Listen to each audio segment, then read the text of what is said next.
Hey, it's Wander again. And I've been doing a lot of applying for jobs of which, uh, you know, I guess we'll say varying results. Some folks just don't reach out again because they didn't like what it was that was on your resume. And other folks you give you a call and say, "We'll let you know when X is open." And it's very annoying to have to deal with that. But, for the past 4 weeks, we'll say, so it's been about a month. And I've just been trying extremely hard to stay positive in the face of this. But,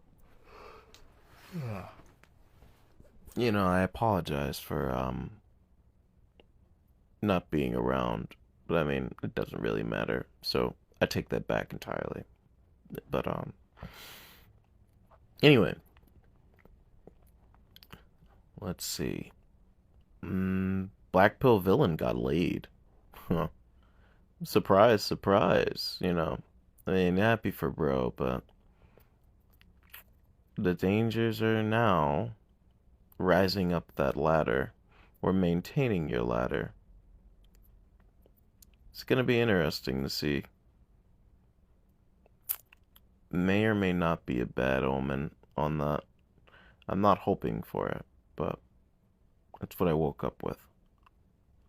Anyway, the topic of this video is prostitution once again, and it's a topic that's always been controversial, especially with the public, but I wanted to share a perspective on why it likely won't be legalized, despite how straightforward and practical the solution might seem. And the reason, while simple, is actually quite troubling. So,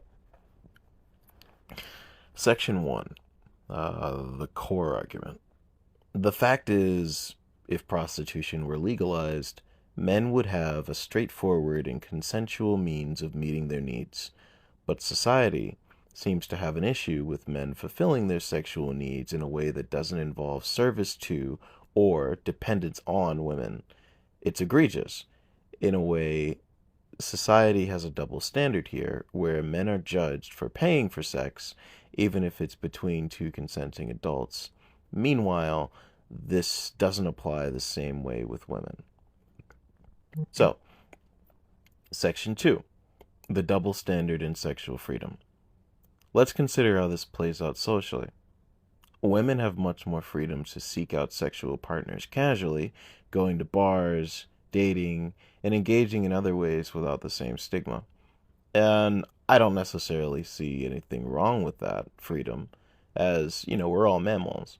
But when men look to do the same, especially through something regulated like legal prostitution, suddenly it's seen as a threat. Men are labeled or judged in ways that women often aren't. There's a stigma around men seeking paid sex that isn't there. When women exercise their own sexual freedoms. Section 3, the disparity in consequences. It's distressing to think about how this plays out, especially legally. When it comes to issues rooted in sexual actions, such as legal cases where women are accused of crimes, we sometimes see lighter sentences that are far lighter. For instance, we've seen cases where women involved in appropriate relationships with minors receive more lenient sentences. It seems like there's an element of empathy or leniency granted that's not extended equally to men. Section 4, summing up the injustice.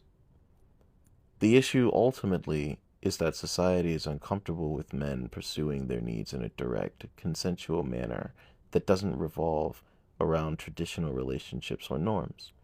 It's a double standard that leaves men facing stigmas and limitations on how they're allowed to fulfill their needs. Meanwhile, women's freedom in these matters is less questioned, and even legally, we see disparities in consequences.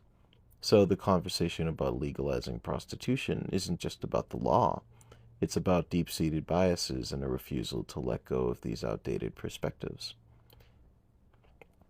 So, that was a structure by ChatGPT. I give it the words that, come out of my mouth, and then I have it, what's the word I'm looking for?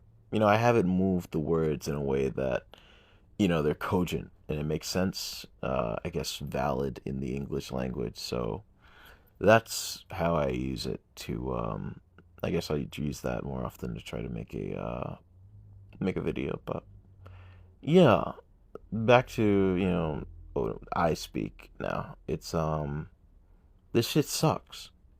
You know, women can do, basically whatever the fuck it is that they want. They've got orbiters of men that they don't find attractive.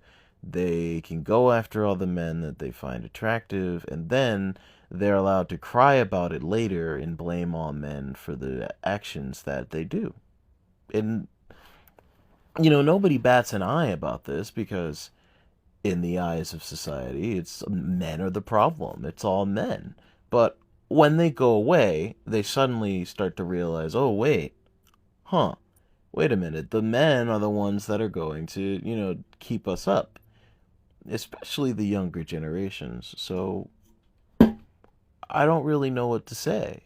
The shit's not going to change. I know that much just for a fact because there's a vested interest in making it so that men don't think this way, so that they don't think, wait a minute, maybe I should have self worth. You know what I mean? And many, many, many men aren't going to come to this conclusion until, a while from now. And by then, it's likely already too late. But that's why I started this in the hopes that maybe someone, anybody, even just one, can come to this conclusion and understand that this world doesn't really care about you. Then I'll have done what it is that I need to do. And I'm not saying that you can't, give the system what it wants, rise up in it, and, succeed in your life. But it's definitely lonely. Even here, it's lonely. But knowing, I guess you can, you can delude yourself. You're not Cypher, right, from the Matrix.